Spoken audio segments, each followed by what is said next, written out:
Oh, Lasso.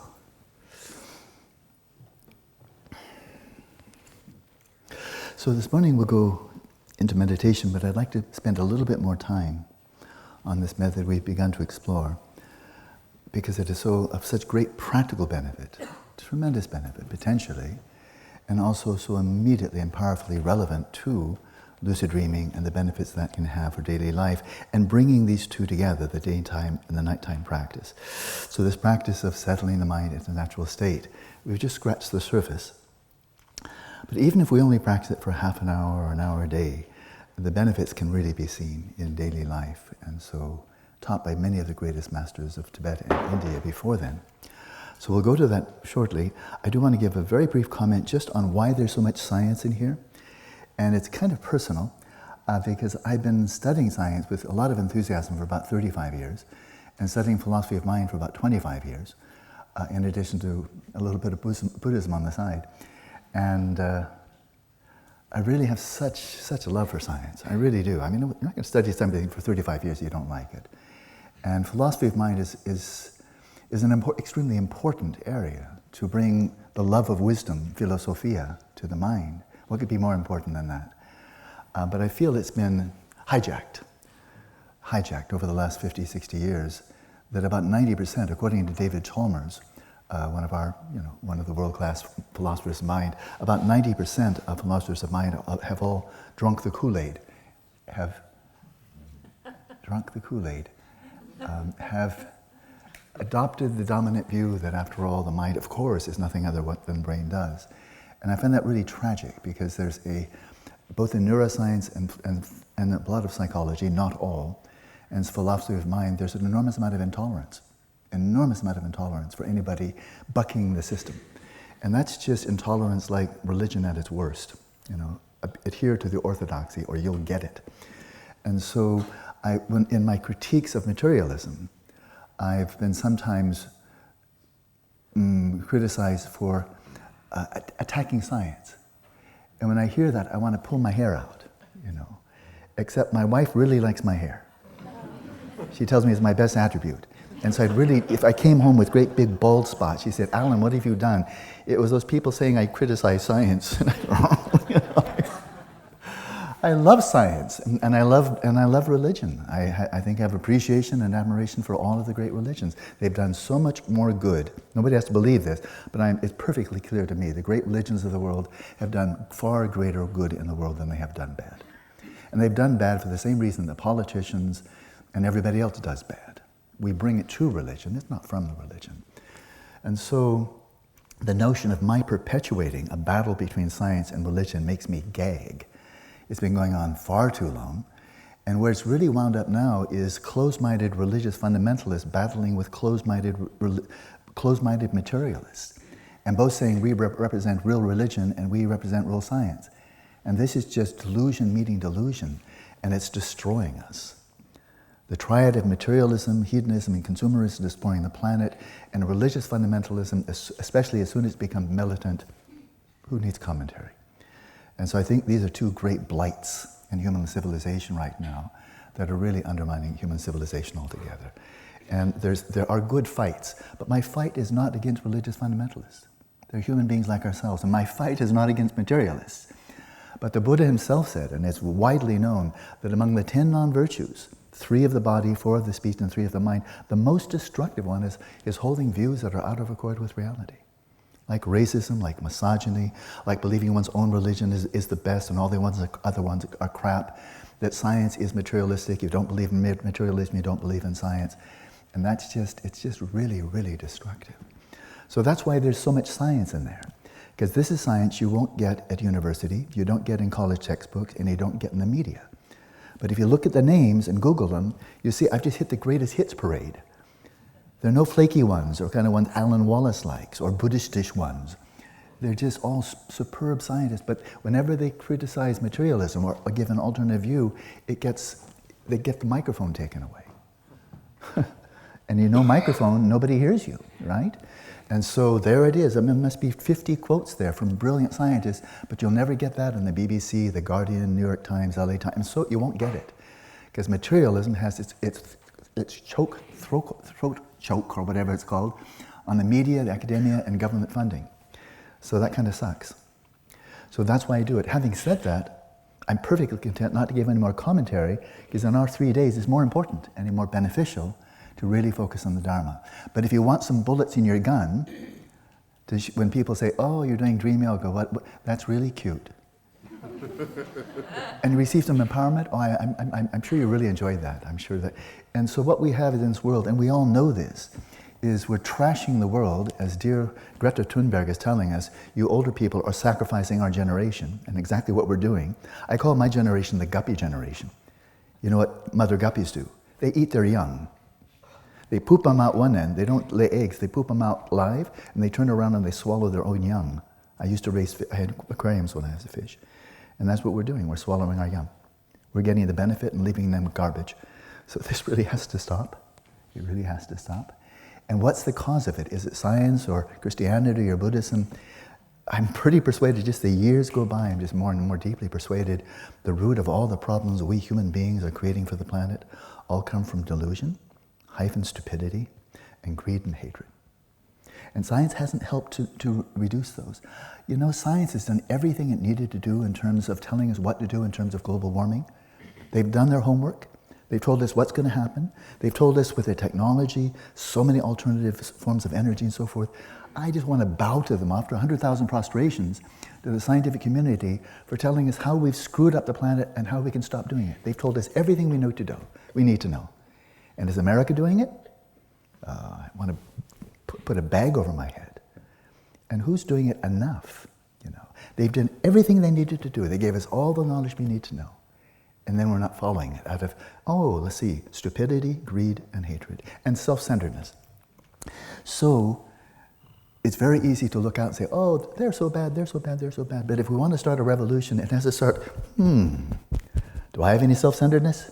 Do I still have any greed or craving? Do I still have any anger and contempt and hatred? Do I have any delusion? Am I still thinking that I'm really here? So this is why I'm always just happy to stop teaching and go back to my cabin and just meditate more. A lot of unfinished business, you know, because a revolution has to start from inside. It always has. It always needs to start from the inside. So that's why there's science in there, just to show that's brilliant science and it's almost nowhere to be found unless you spend 35 years looking for it and tease it out of 100 books. And then you have it in 25 pages. But I'm very happy now to focus just on our practice here. And so His Holiness, a little tiny bit more, His Holiness for decades now, as a brilliant scholar, I think he's probably the most brilliant and erudite Tibetan Buddhist scholar alive at this point. And I don't think that's Guru devotion speaking, I think just that's really obvious. That with his tremendous intellect and his open-mindedness, his open dialogue with people of all faiths and philosophers and scientists, he is everywhere promoting the Nalanda tradition. You must know that. The Nalanda tradition, which is the intellectual muscle of the Indo-Tibetan tradition, especially the Mahayana tradition. It's the sheer brilliance, of intellectual brilliance of the Buddhist tradition as preserved for about 1,500 years in the Nalanda University, which was founded centuries before the Sorbonne, Oxford, Cambridge, University of Bologna, and so forth, centuries before. And so he's emphasizing, look, Buddhism is not just a faith. It's not just Om Mani Padme Hum and have faith and do prostrations and let's do more rituals and have more empowerments. He's saying, look, there's mighty muscle here. And he doesn't say it's Buddhism like yay, Buddhism. He's saying this is the wisdom of classical India. And he's sometimes very blunt, maybe even as blunt as I am, but not as rude. And that is, he said a number of times here, when it comes to understanding the mind, if you compare the Nalanda tradition with modern psychology is still in kindergarten. You know, he's not referring to clinical psychology, but he is referring to your understanding of the mind, how it relates to the body, potentials of the mind, origins of the mind, nature of consciousness. And I think he's simply flat out right. And so Buddhism is not simply one of the world's faith, and now let's have interfaith dialogue. I believe in the Buddha. Oh, you believe this. I believe in reincarnation. Oh, you believe this. Oh, let's give each other a kumbaya hug and go home and not kill each other. I mean, that's one kind of interfaith dialogue. But how about bringing your most brilliant intellect to it and speaking with the brilliant intellects of other religious traditions and great philosophers and great scientists? And that's what he's promoting.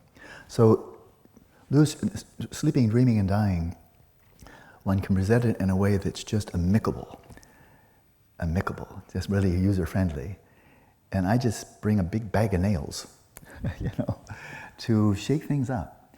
And final point, this would be maybe the first of the final point, is that we're living in a world now, and it's very, very Eurocentric, but everybody's getting the benefit, where we have learned how, we have brought the art of escapism to the highest echelons in human history.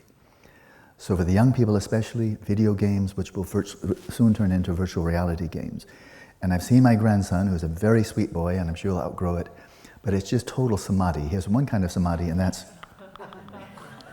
hours can go by. And this is better than living. I'm home sitting in my room, and, but this is more interesting, like that. And so there's that.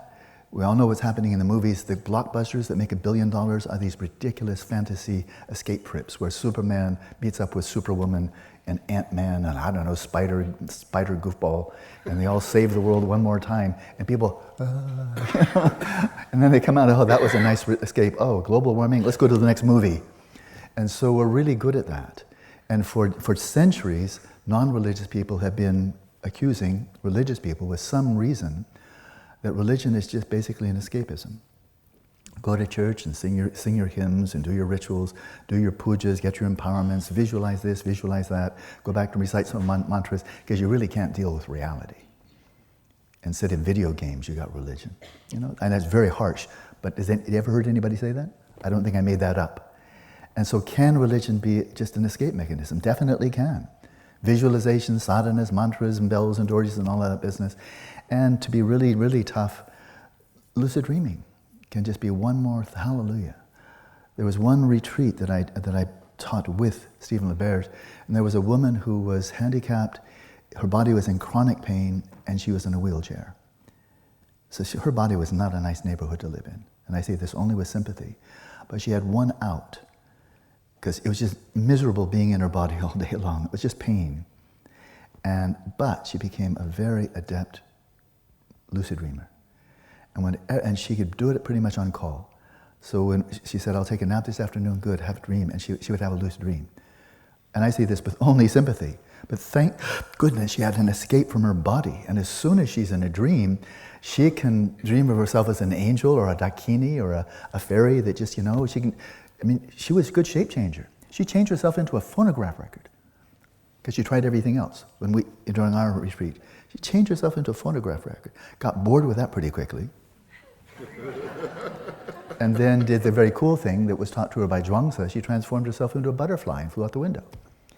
And maybe was wondering, was I a butterfly or am I really a human being? But that was an escape, and I think that's wonderful for her, not to be trapped in a painful body all the time.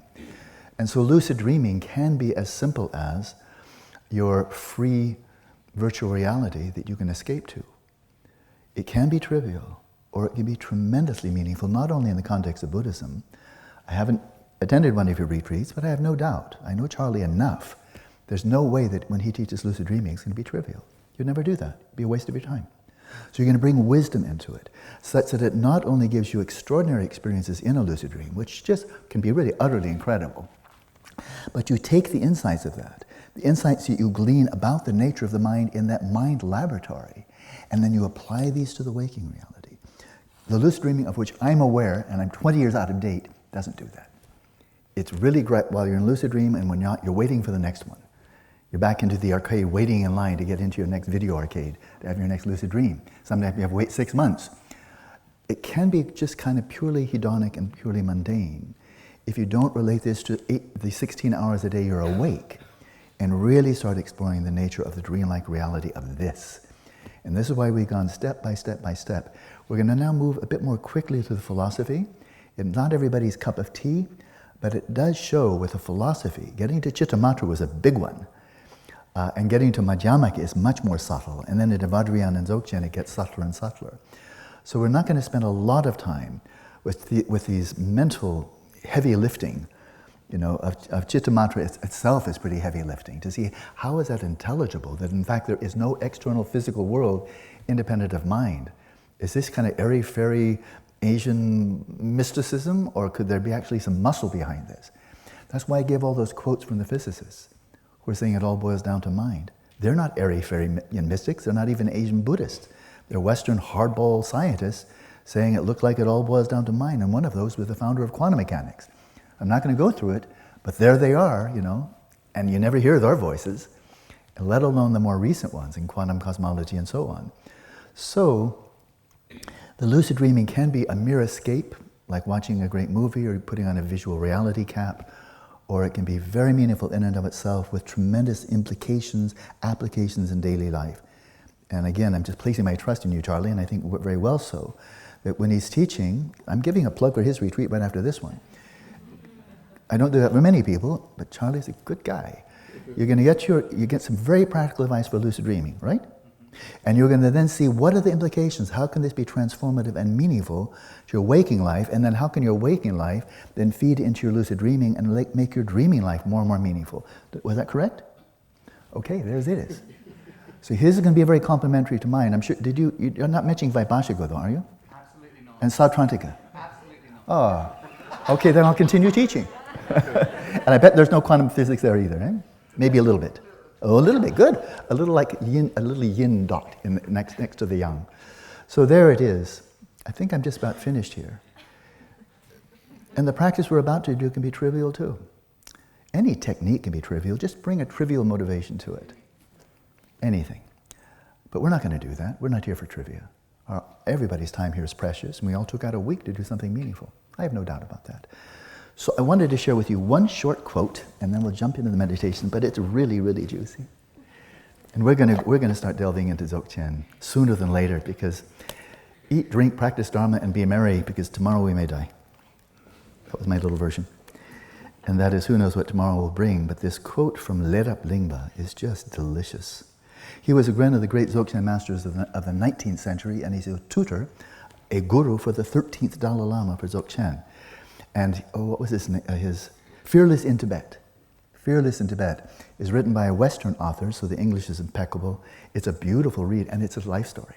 There's a book I really recommend, Fearless in Tibet. And they see the kind of city he displayed and the kind of world he was living in the late 19th century. It may as well be a different planet. It's just a different planet. It's quite brilliant, and the biography is very good. Fearless in Tibet, his life story, and then his connection with the 13th Dalai Lama. It's just amazing. So he wrote a brilliant summary of the entire path of Dzogchen, which I've translated in the book Open Mind. But here is a very important paragraph synopsizing the pith instruction for the practice we've been doing all of yesterday. I think you'll enjoy it. Let's listen well, and I'll just highlight one phrase especially. By settling the mind in its natural state, sensations of bliss may arise, such as pleasant physical and mental sensations. Experiences of luminosity, such as clarity of consciousness. And experiences of non-conceptuality, such as the appearance of empty forms. I'm going to pause there. Such as the appearance of empty forms. So what's that?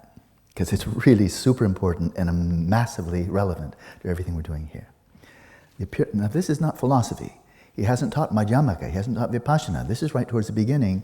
Preliminary practices, he does this and then jumps into the deep end of the pool. But he's teaching here as the 7th of 7 common preliminaries, this practice of settling the mind.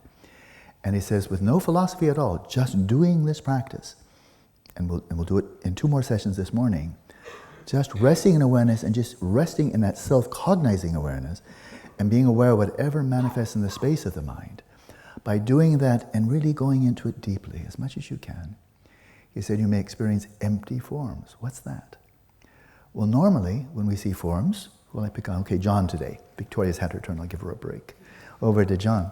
When I look at John, I like to point out something particular. So there's John, and I'm looking over at John, and I'm looking at his body, of course, and I'm just seeing something solid, chunky, muscles, clothing, hair, bone. I'm just seeing something solid. Don't you? When you look at another person, don't you see a really solid body? That's not an empty form, that's a chunky form. And it really appears to be utterly from its own side and chunky from its own side.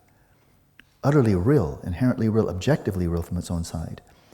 And that's what it looked like. I see that, and yep, there he did. He checked. Thank you, Nicola. I wanted to do that myself. He was firm, wasn't he? You couldn't put your finger through him.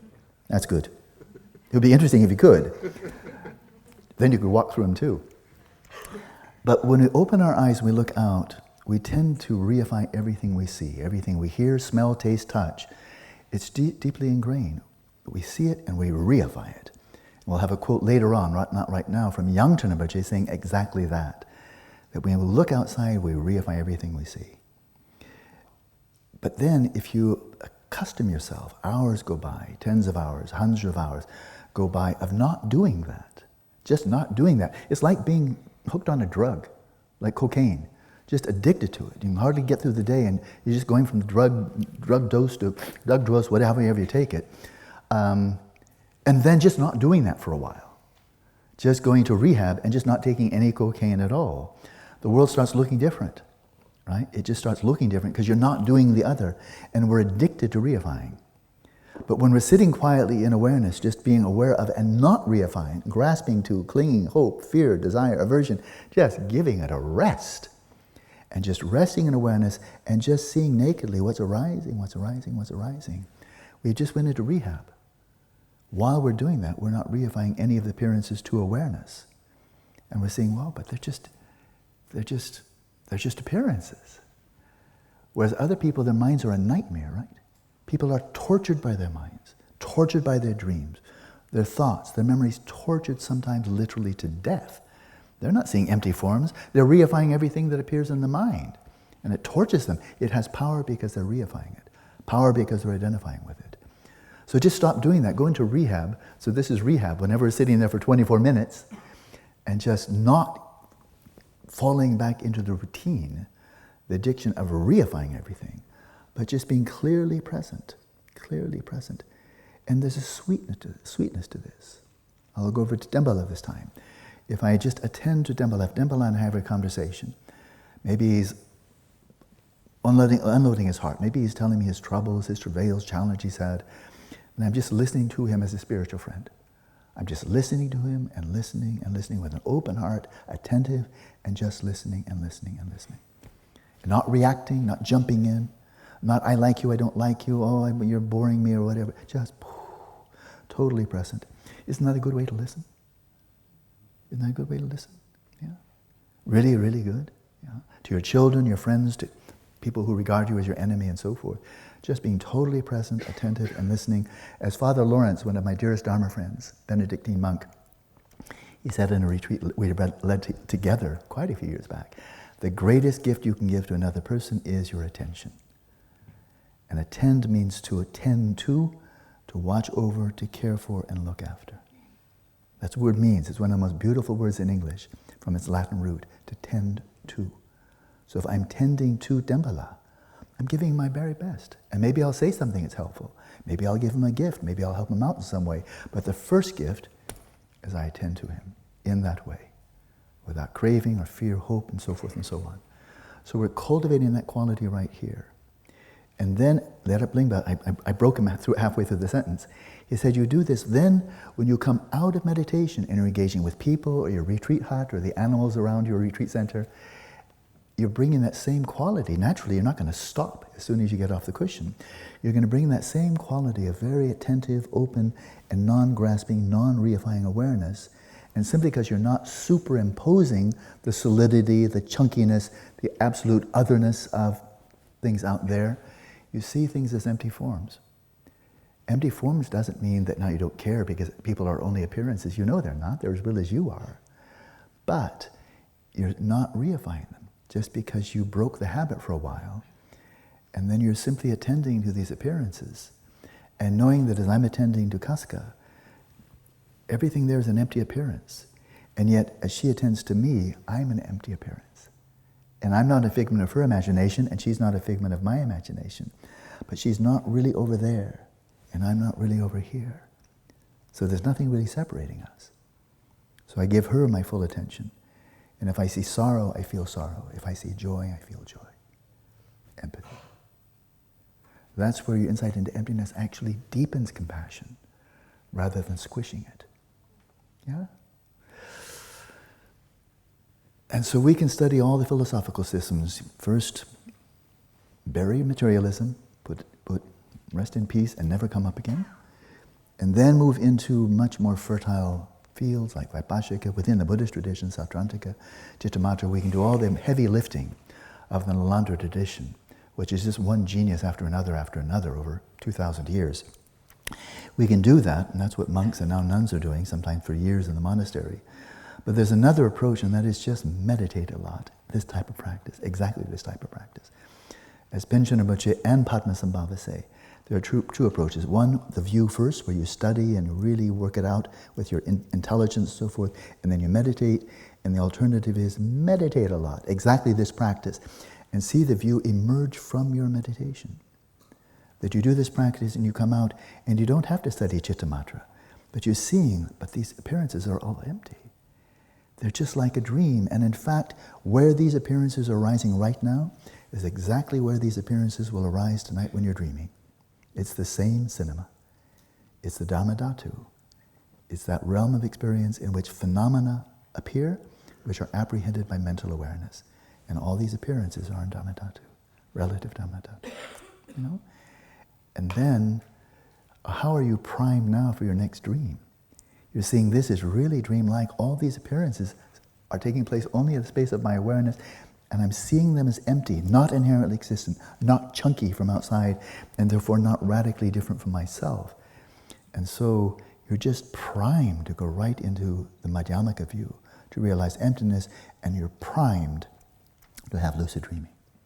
So now now that I've so rudely interrupted him, let's let him finish his sentence and we'll meditate. So you may experience such things as the preceding, such as the appearance of empty forms, and then this next phrase, as well as a non-conceptual sense that nothing can harm your mind, regardless of whether or not thoughts have ceased. Would you like to have that kind of freedom? In the waking state. That whatever comes up, a memory, an emotion, a desire, a thought, a fantasy, whatever comes up in that sixth cinema, it never has any ability to harm you. Wouldn't that be freedom while you're still a sentient being? To know whatever come up, I'm not running away from you, I'm not going to be suckered by you, I'm not going to be kidnapped by you, I'll be totally present with you, but you can't hurt me anymore. Wouldn't that be marvelous? It's just this method. You don't have to be a Buddhist or religious or anything else. It's this method. Get good at it, and this is what happens. A non-conceptual sense. You simply intuitively know with certainty that whatever comes up, nothing can harm your mind, nothing can harm you, regardless of whether or not thoughts have ceased. A non-conceptual awareness, even when thoughts are there, which means you're perceiving the thoughts and not simply thinking them. And then I'll let him continue without interruption. Whatever kinds of experiences and visions arise, be they gentle or violent, subtle or gross, of long or short duration, strong or weak, good or bad, observe their nature and avoid any obsessive evaluation of them as being one thing and not another. Let the heart of your practice be consciousness, naturally at rest, lucid and clear. Acting as your own mentor, if you can bring the crucial points to perfection, as if you were threading a needle, the afflictions of your own mind stream will be subdued. You'll gain the autonomy of not succumbing to them, and your mind will be constantly calm and composed. This is a sound basis for the arising of all samadhis of the stages of generation and completion. Alla Vajrayana. Pretty powerful, yeah? So let's do it. Is that a good enough pitch? Okay.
as an act of loving kindness for yourself, an expression of caring for yourself.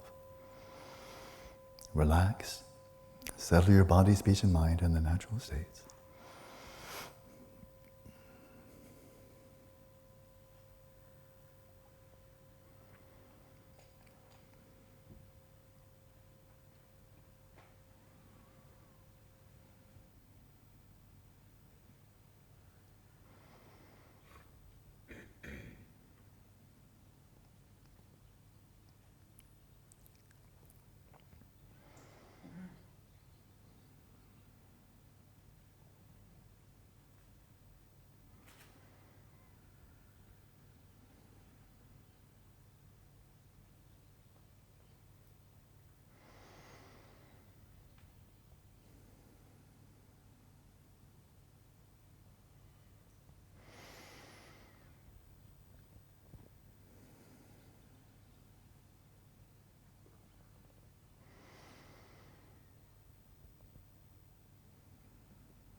For the first part of this session, let your awareness remain still as it has become. But from this stillness, cast the light of your awareness upon the entire somatic field. Illuminate the space of the body.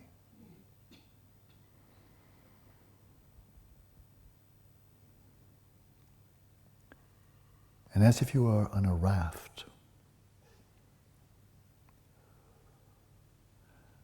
out in the ocean, beyond the break, beyond the surf, and just experiencing the gentle swells rolling in on shore, a gentle rising, a gentle settling, resting on this raft, or this air mattress, and relaxing and just feeling, experiencing the gentle undulations, the rise and fall. So in a similar, very relaxing way, but attentive, fully present, not dozy or drowsy. Experience the rise and fall, the rhythm of the respiration, as you experience it throughout the entire body. Noting the gentle rhythm of the undulations, the fluctuations of energy. Gently arousing your attention, paying attention during in-breath, and relaxing deeply with out-breath. Calming and soothing the conceptual mind as you release thoughts and memories with every exhalation.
And once the stream of involuntary thought has subsided somewhat, perhaps from a cascading waterfall to a mountain stream, that is sometimes still as it comes to a clear pool, and sometimes turns into white water again, as it turns into rapids. But when there's some abatement, some decrease of the sheer volume of thoughts, then let your eyes be gently, softly open, your gaze vacant, your awareness still. And shine the light of your awareness upon the space of the mind, whatever arises within it.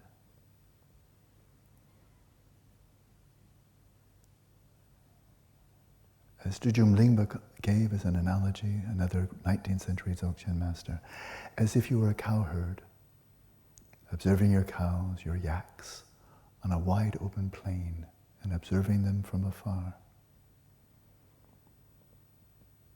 Observe the thoughts, the images, whatever arises in the mind. But rest in your stillness as you observe the movements of the mind, and whatever they are, let them be, and simply observe their nature, without distraction, without grasping. And let's continue practicing in silence.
Hola so.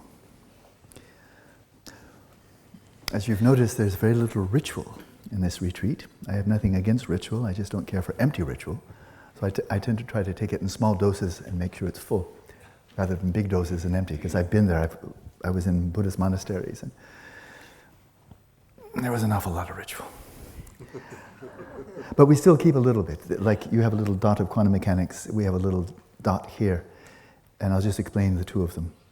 This business, most of us here are not Asian, and we're not trying to become Asian. Nothing wrong with that, but I'm not trying. I would do a terrible job at it. So what's this business? It's Asian, but it's actually Buddhist. And what it is, and pick this up, especially the Zen tradition, it's everywhere. But the Zen tradition is gasho, yeah? And the Zen people are always bowing to each other, like that. It's not just a ritual, and it can be just a ritual. But what it means in the Zen tradition is, I'm bowing to your Buddha nature. So the teacher bows to the students bow to each other, students bow to the teacher, because everybody's Buddha nature is exactly on the even plane. Nobody's got a better or worse one. And it's looking through the veneers. Some people are more intelligent, some people more pleasant, virtuous, not so virtuous, etc., etc. We know there's a lot of variety. And, but we're looking through that. When in this, if it's a very meaningful ritual, we're looking through the gender and all the outer displays, looking right to the core. And bowing to, I revere, I bow to the divine within you. And this is a theme that comes up in religions all over the world. Nobody has a monopoly. We can call it Buddha nature, Buddhist retreat. I bow to that.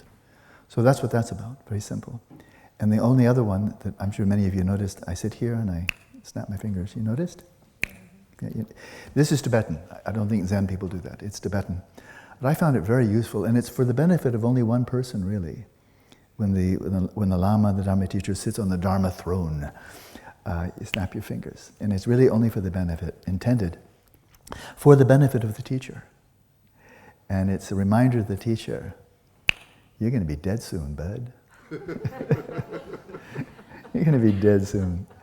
And so whether people like your Dharma talk, or they respect you, or they don't respect you, you're going to be dead soon, so give it a rest. Offer your best and die. That's kind of it. There's nothing more to do. I mean, really, for all of us, isn't that kind of it? Offer your best and die. Hopefully you'll be leisurely about the latter part.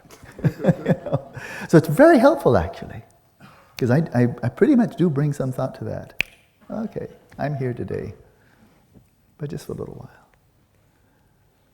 So I really don't, you might have noticed, I don't really take myself that seriously. I'm such a short story. You know? If I were War and Peace, I might take myself a lot more seriously, but just a short story. So there we are. So let's return to the notes and see if we can weave these together. We'll spend not much time in this mind only, but simply by context, metaphysical realism, just the notion that there's a real world out there. Most people are not really thinking along these lines, but we assume it without thinking. There's a real world out there, and we're experiencing it, and that's why there's a commonality of our experience. And not only us, but birds and bees and insects, and the fact that, again, to take simple examples, grass grows when nobody's looking, food spoils in a refrigerator if you let it stay too long, and it doesn't matter whether you're looking at it or not, it happens, we all know that. So how could any of that be true? The consensuality of experience, the fact that grass grows when nobody's looking, the fact that the Earth is 5 billion years old, and we had another 5 billion, 13.8 billion, so 7.8 billion years before the planet came along. And so it seems to many people that there's no option. Give us a rest here. There's no possible option. There's got to be a real world out there. And that's what accounts for the commonality, and that's why grass grows when nobody's looking, and so forth and so on. To many people, it's not even a question. It's like there's no option. There's no option. Independent of all appearances, independent of whatever we think, whatever we label, conceive, independent of mind, there's got to be a real world out there. I mean, give me a break. How could it not be? And then we look to the people who know the most, who've been looking most deeply for 400 years on what's out there. The deepest people. They're physicists, of course. And I'm going to summarize a whole bunch of notes and citations with basically one or two statements. And that is, they're concluding now in the 21st century that whatever's out there, independent of measurement, conceptual frameworks, observations, we know nothing about it. As even the hardcore materialist, Sean Carroll says, quantum mechanics is brilliant, but what it says about reality is totally uncertain. And another one again, brilliant, he says, we now know, and this is it really caught my attention.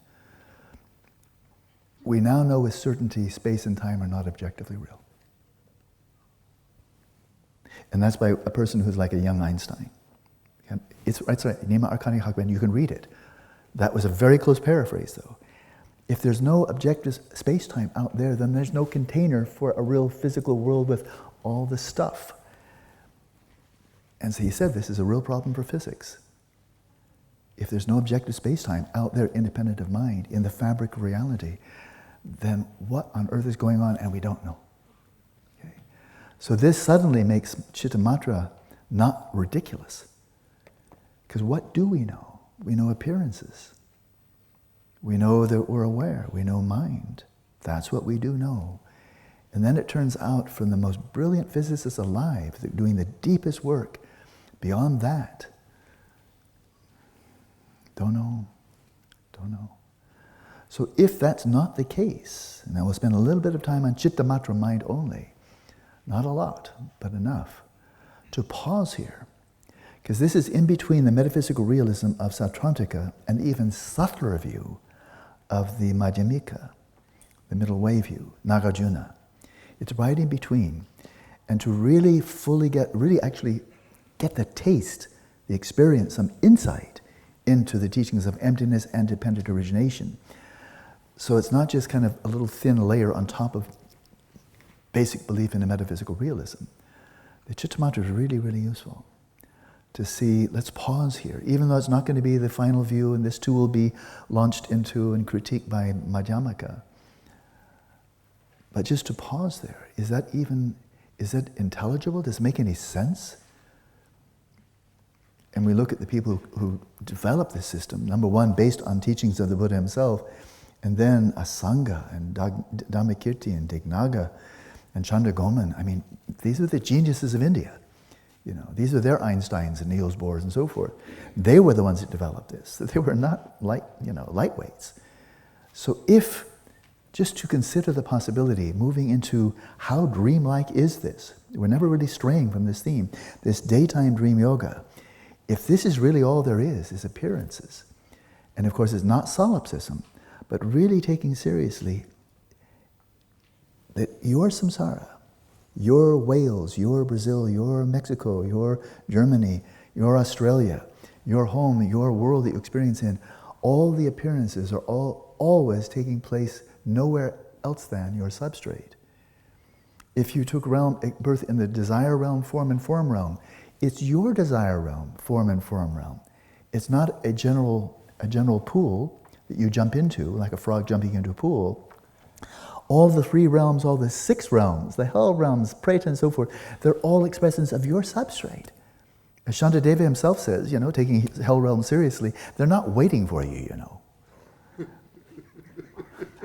Kind of like, I have to tell this joke, it's just and it's true. But there was, I think it was a Christian, it was an Indian Christian, I believe, and he was having a really friendly conversation with the Dalai Lama. And, quite orthodox Christian or mainstream Christian. And he turned to the Dalai Lama and said, as just a believer of the whole Christian worldview, heaven and hell. And he asked the Dalai Lama,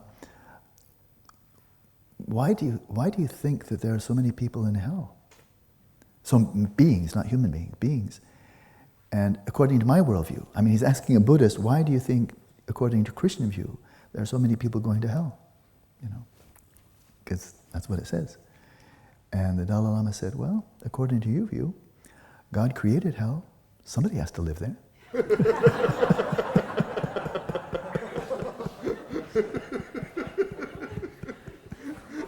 You build an apartment building, you have to have some tenants, otherwise why build? Okay, so that's one view. He was chuckling.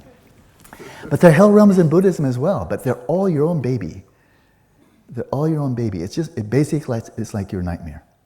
They kind of last too long. It's all nightmares are coming out of your substrate. Wonderful dreams are coming out of your substrate. Hell realms come out of your substrate. It's your hell realm, And when you leave, it's not there anymore, any more than the nightmare remains after you leave, right? And Shantideva really develops that theory a lot, but it comes up most explicitly in Dzogchen, that all of these realms of six realms, 3 realms of existence. Wherever you go, all the appearances are emerging from your substrate. But of course, it's never solipsistic. That would be crazy. But now, because of karma and the intertwining, interrelatedness of sentient beings, then we find an enormous amount of commonality. But the commonality is in the intersections and the connections between interdependence of individual substrate consciousness. And right now, a lot of shared experience with the people of Lampeter and so forth and so on. But it's all an inside job, and nobody's doing it to you. Nobody's doing it to you. So the whole, in the metaphysical realism, the whole burden of reality that accounts for commonality and grass growing and all of that, it's all in some external physical world. But now it turns out we have no knowledge of it, and space-time doesn't even exist externally. So then, okay, that's an empty bag. So let's come back to what we do know, the Lebenswelt, the world of lived experience, and see, wow, this is it. This is my world. And then we go deeper, like into Adriana, into Dzogchen. This is my world. This is generated by my karma and my klesha. This is my world, and I'm intersecting with many, many sentient beings, and they're each in their own world. Each one's in the center of the universe, and each one their samsara is emerging from and dissolving back into their substrate. As we're sowing seeds for future worlds to emerge and then dissolve, and emerge and dissolve. But then the burden of reality, that is the ontological weight, instead of being on an external physical world, is now all on the mind, the imprints in the mind, and the way that we are, as we sow, so shall we reap, that we're sowing the seeds and we reap the harvest of our seeds in the worlds we experience. But then when we set out on a path, and I have no doubt in my mind, there's Christian path and Muslim path and Taoist and so forth, many authentic paths, and there need to be because there's many different types of people. That's the Buddhist view. Not just one, so we have no intention or wish or ideal to convert everybody to our path. It'd be like persuading everybody that vanilla ice cream is better because you like vanilla ice cream. I mean, really, what's the point of that? You just feel comfortable in your belief in vanilla? You know, it doesn't make any sense. That we have a variety, many, many paths. And my conviction now for 49 years is that these paths do indeed converge on some very deep reality. And I was first persuaded, or really got the strong taste of that, when I was 20 reading Aldous Huxley's book, The Perennial Philosophy. He was not a professional scholar of religion, but by cracky, I looked at it just recently, 6 months ago or so. He had no professional training. I have a PhD in religious studies. He didn't. But his research was really remarkable. Really remarkable. Wow, you really dug deep. And you're seeing these converging lines, various traditions, and the deeper they go, the deeper they seem to be converging. And I've been looking at that, ever since then. It really seems to me the truth. Really true. So, with mind only then, and here's a point, and then we'll look at some more of the notes, but entirely the Buddhist ones. And that as we purify the mind, this is really, really core to Mahayana, Vajrayana, and Dzogchen. As we purify the mind, develop the mind, cultivate the mind, then the world that we experience is seen in different ways.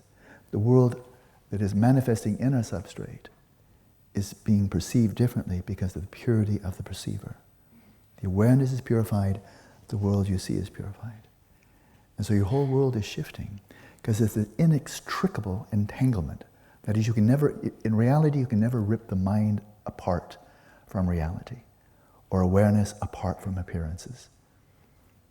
What's awareness with no appearances? What are appearances with no awareness of it? That's ridiculous. And so they're always of a piece. And the part that we can deeply transform and have a strong influence on is our own awareness, and then purifying our perception of the world. But then this very important point, if one really purifies one's soul, purifies with deep compassion and wisdom, loving kindness, just purifies, then the world that you will experience will become pure and pure. You'll see people differently. You'll see the environment differently. You will be moving towards a theme that I've seen in multiple religions of seeing everything as divine. Everything is a play of the divine. That's straight Vajrayana. It's straight Dzogchen. But it's deep Christianity and deep Judaism. And I don't know much about Islam, but I'm pretty sure it's deep Islam as well, to see everything as divine. Having said that, this is not escapism. It's not escapism, because with your heart open and compassion, you recognize this is your view. But this person over here, who is entangled, enmeshed, almost drowning to death in his own mental afflictions, his ignorance, his delusion, his craving, and so forth, he's living in a very different world. His is a tortuous world, a miserable world. It's an ocean of suffering world. And that he's in the center of that one.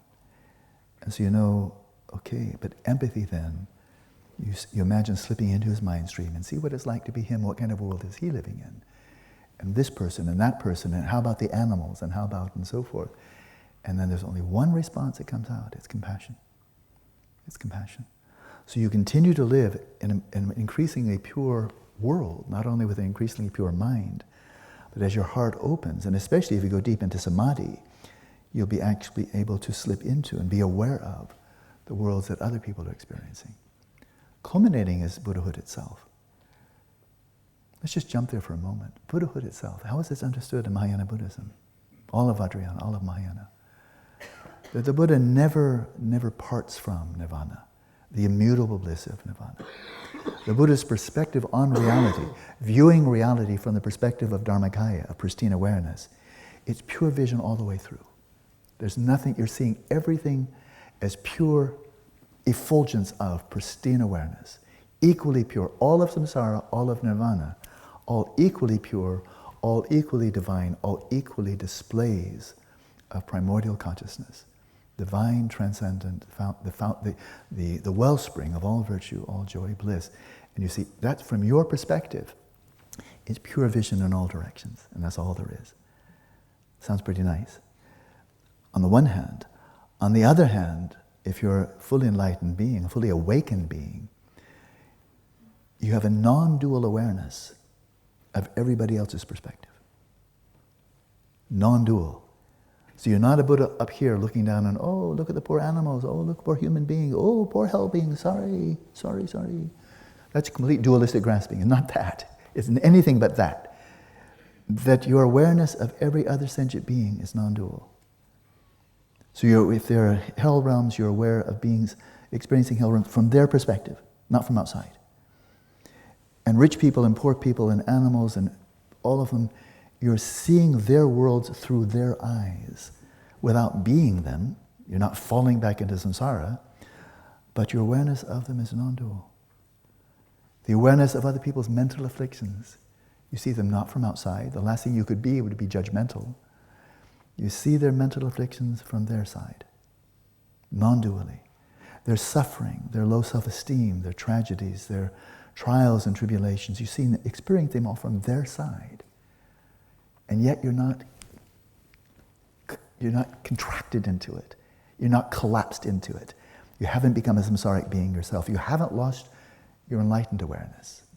So in an inconceivable way, you're experiencing the immutable bliss of nirvana itself.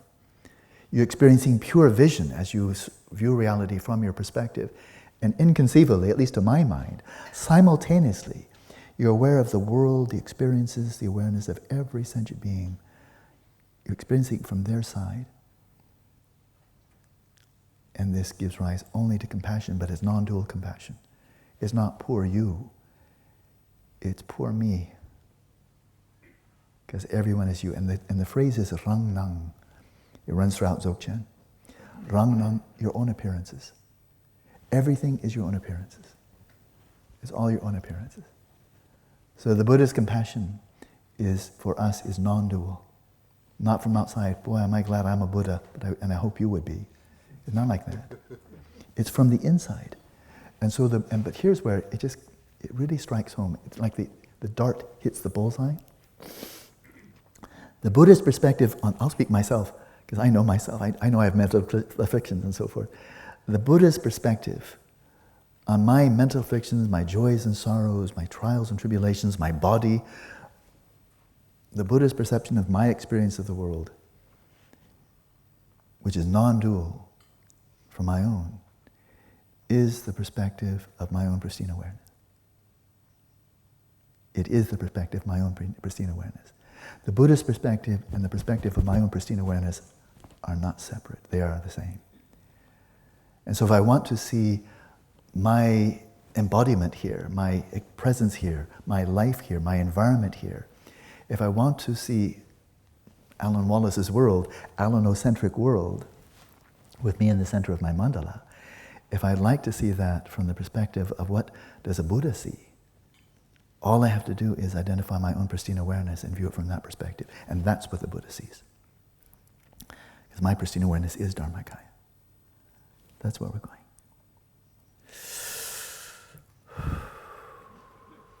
Then we need practical means. It's lovely to talk about. And then we get back and see, okay, now that sounds pretty good. Let's go in that direction. Let's go in that direction. And then once you're a Buddha, of course, the great work has only begun. Everything before you become a Buddha is all preliminary practice. It's all preliminary practice. And then finally you become a Buddha. Okay, now you're ready to start. And that is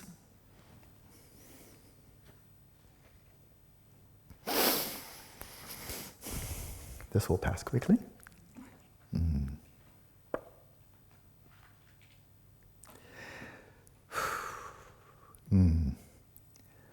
Now that you're a Buddha, down boy. For as long as space remains, for as long as sentient beings remain, so long shall I remain, to alleviate the suffering of the world. That's your job description until all sentient beings are free. So I was able to say it without bursting into tears. So how do we get there? We come back to our practice here. And from my perspective, there's just only one thing to do. Just fly like a crow or like a bee to a garden. Fly in the most direct route possible to realizing that perspective on reality. Don't get distracted by anything, not cities or politics or anything else. Just go there and identify who you really are. Identify pristine awareness. And whatever helps, adopt it. Whatever is a hindrance, just toss it to the side. This is more important. If you're and again, to take the analogy of lucid dream, it's still dream yoga retreat, isn't it? In a dream, you could be doing all kinds of things. An ordinary dream, you could be building soup kitchens and helping with climate control or climate, helping the climate. You could be helping starting another business that can produce a good. You can develop shamatha vipassana. You can do all kinds of things in a dream. All kinds of things, good things, bad things. You can do many, many marvelous things in a dream. But in a dream, what's more important than recognizing the dream as a dream? You can do so many things still non-lucid, not know you're dreaming. And they can be very good things. They can be everything. They can be good and bad and everything. But if you're in a dream, what is more important than waking up? And then doing everything from then on from the perspective of being awake. So, dream, waking, dreamlike waking. Here we are. So, to consider in our daytime practice, just as a working hypothesis, we don't have to believe it, but if we consider what the greatest physicists alive are telling us, if you're banking on putting all the burden of ontological reality on some external physical world, you're investing in an empty house because they don't know anything about it and space-time don't exist. That's the short answer. That's the short summary of all those notes. Is the physicists have blown up materialism and the physicists have blown up metaphysical realism. And it's the most mature and deepest science we have. That's the gist of all those notes, and I'm finished with them. And then we come back to this practice, which the physicists don't know anything about, but maybe they will. It could help them a lot. And that is, so let's just read through a few of these short notes and then we'll take a break. But I think they're useful. Padma, the Vajra Essence is this great classic that was the first of Dujum Lingpa's pure visions that Gyatso Rinpoche taught me. And boy, by the time he finished, I've never wavered from this. This Vajra Essence is volume 3 in the three volume set that I translated. I've had this feeling ever since he taught it to me.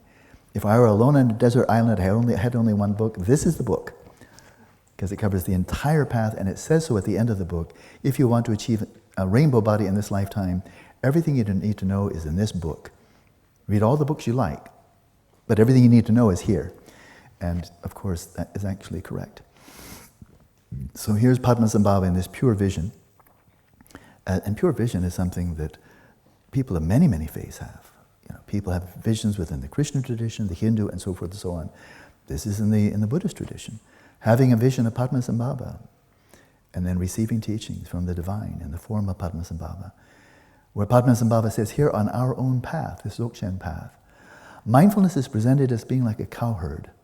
I gave you this earlier. With thoughts like cows. So the cowherd is not a cowboy. He doesn't jump on the back of cows and ride over the place, or even get on his horse. He just sits watching cows.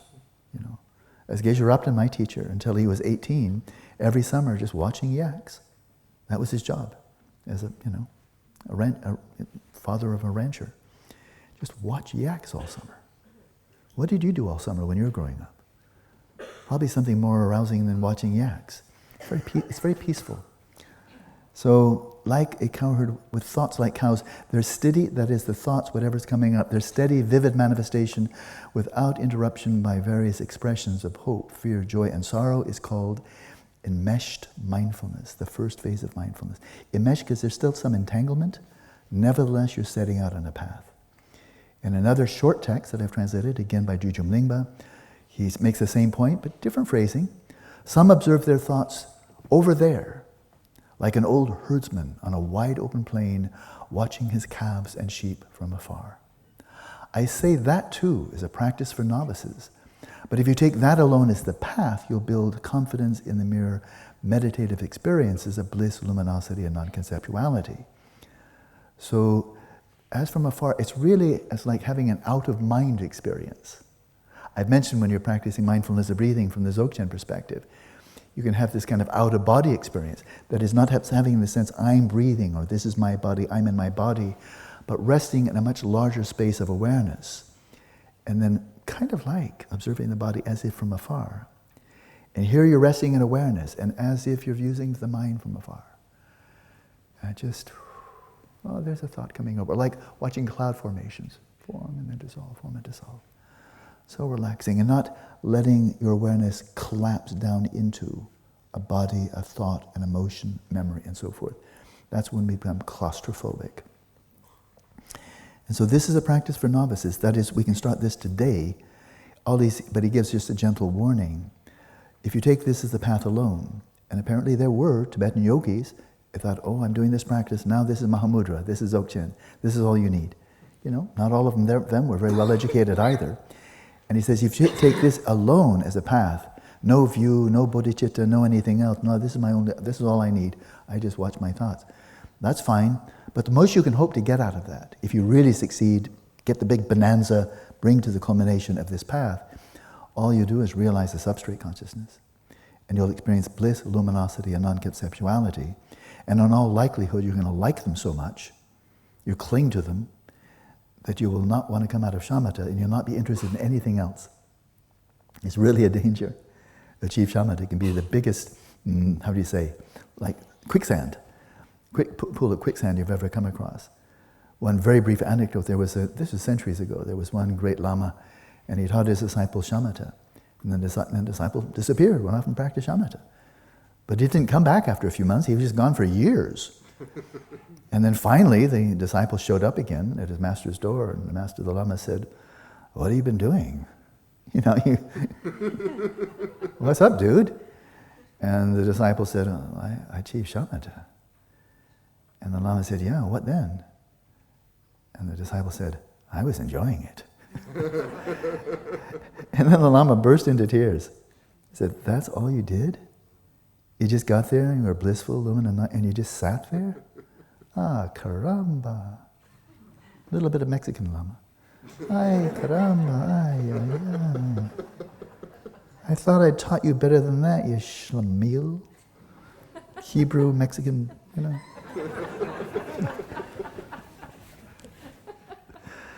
So enormously important, as Dujum Yangsit Rinpoche, the reincarnation of Dujum Lingpa, told me just a few days ago, indispensable, just don't get caught there.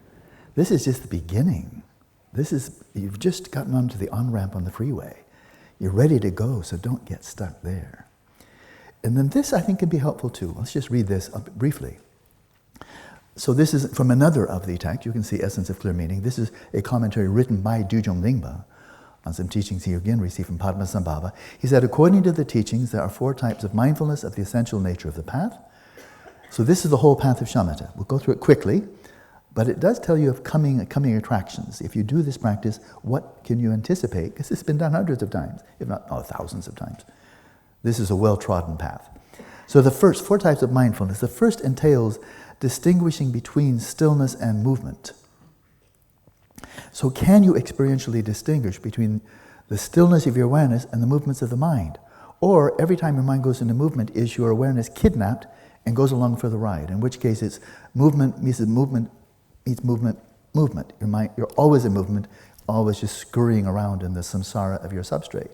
Or can you find that stillness and distinguish the difference between the stillness of your awareness and the movement of thoughts and so on? And by familiarizing yourself with their different experiences of stillness of awareness, movements of mind, there is single-pointed mindfulness of the unification of the two. So you enter this path of this practice we did this morning by you crack open the door, by clearly distinguishing, knowing in your own experience, this is stillness, that's movement. And you didn't get kidnapped. And then when you familiarize yourself, then you're simultaneously aware. Many of you have probably experienced this. Simultaneously aware of the stillness of your awareness, and at the same time you are aware of movements of thoughts, images, and so forth. That's the first mindfulness. And then even while resting without strenuously observing them like before, and that implies at the beginning this is hard. We're just not accustomed to it. Like if you're addicted to cocaine, it's hard to break the habit. And we're addicted to rumination, mind wandering, let alone reification and all of that. So it's hard just because we're having an addiction of just allowing our awareness to be kidnapped by every rumination. And according to psychologists who study mind wandering, about 80% of the time we're just caught up in mind wandering throughout the course of the day. 80% of just being delusional, really. So at the beginning it's strenuous. It's tough to break the habit. Just like, I'm sure if you're addicted to a drug, it's very hard to get unaddicted. But then once you're unaddicted, then not so hard. That's exactly what he's saying here. So without strenuously observing them like before, as its natural power manifests, the power of mindfulness which is bearing in mind whatever is taking place in the mind, without slipping into distraction or forgetfulness, that's mindfulness. The second type of mindfulness is manifest mindfulness, and it's often called flow. Csikszentmihalyi, the psychologist from the University of Chicago, I think coined the term. I think we all know it. Flow, that musicians will experience, athletes will experience, meditators will experience. We just get into the flow and you can maintain a high quality but with less and less effort. You're just streaming. That's manifest mindfulness. And you continue doing this, abiding loosely, not tight, not striving, not pushing, abiding loosely, relaxed. Abiding loosely without mindfulness. Now here's a shocker. This is very far along the path of shamatha. You have almost achieved it, frankly. Abiding loosely without mindfulness in a vacuous, wide-open clarity, a spacious vacuity, constitutes lying down on a bed that is devoid of mindfulness, and that bed that is devoid of mindfulness, that is not bearing anything in mind, that bed in which you lie down, that is the substrate. So it needs a little bit of commentary, and then we'll take a break. You almost achieve shamatha here. You have that mind, you remember that manifest mindfulness is like the second wind, like the flow. If you're starting a marathon, which I've never run, maybe for the first few miles you huff and puff and huff and puff. If you're a good runner, then you get your second wind, and you take that second wind all the way to the finish line. Isn't that true? I'm pretty sure. And when you have that, you're in your flow, you're in your stride, and then you just know your pace, and you just. That's manifest mindfulness. You're in your flow, and it just gets better and better and better, and less effort.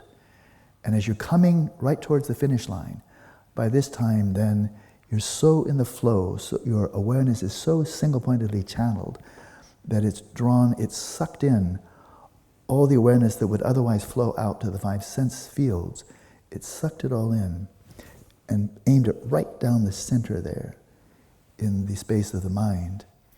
And then in the course of these weeks or months of just going deeper, deeper into this manifold mindfulness, within that space of the mind, the contents, the memories, thoughts, images, and so forth, subsiding, subsiding, subsiding, flat, empty, silent, still. And you're gazing into the space of the mind, and it's empty. Which means you're not bearing anything in mind. You were bearing in mind whatever came up, and now you're not bearing in mind or recollecting anything. So all of your awareness has come into the space of the mind, and now the space of the mind has gone empty. And you lie down on that bed, and that bed is a substrate. And you're just gazing, your awareness is gazing into that empty space, and it's just empty of appearances. That's that third one, but there's one more to come. And then we'll take our break.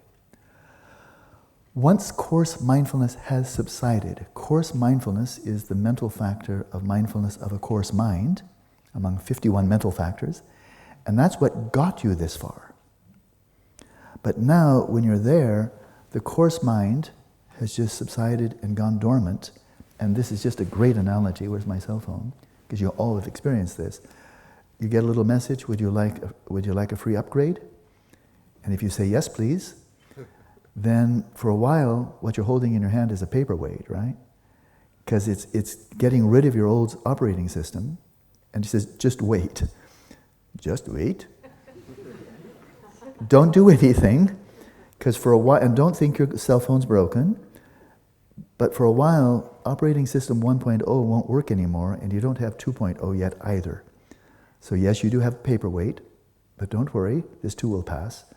And for that time, all your memories are gone, right? You have no access to them. And so one is they're cleaning it out, and then when presumably it's cleaned out, then they download 2.0, and you have to wait until it's totally downloaded, and then you hit, okay, let's go. And you say, wow, that's a much better operating system. 2.0 is the subtle mind.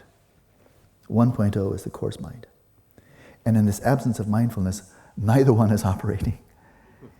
Because your 1.0 is just shut down, and 2.0 hasn't clicked in yet. So don't worry, it's very transient, it's very temporary.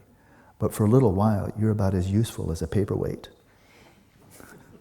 You're just sitting there. But you haven't passed out. It's kind of more like lucid, dreamless sleep. And then there's one more thing to do. Once coarse mindfulness has subsided, 1.0 with all of its mental factors have all gone dormant. So you can't use them. Once coarse mindfulness has subsided, resting in a luminous vacuity.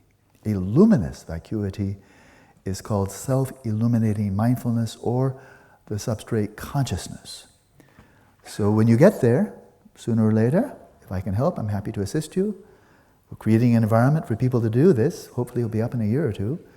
Then you come to rest and you just lie down in the bed of the substrate, but don't just hang out there, because it really is just not going anywhere.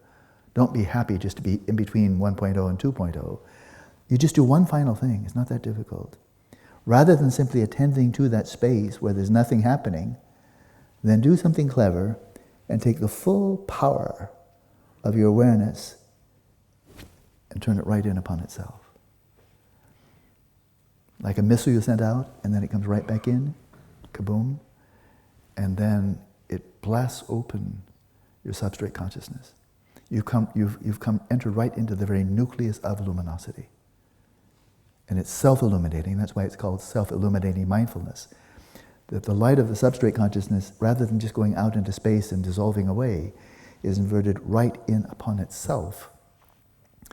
And now you're just incandescent, luminous, bright, blissful, non-conceptual. Now you're finished. Now you've achieved shamatha. And now you're really ready to go. Or just sit there and enjoy bliss, luminosity, and non-conceptuality. Or you could set out on the greatest adventure in the universe. It's your choice. But you do need to achieve shamatha first. So let's take a break, yeah? Now 5 minutes past, so let's come back at 11:35. Go right back to meditation.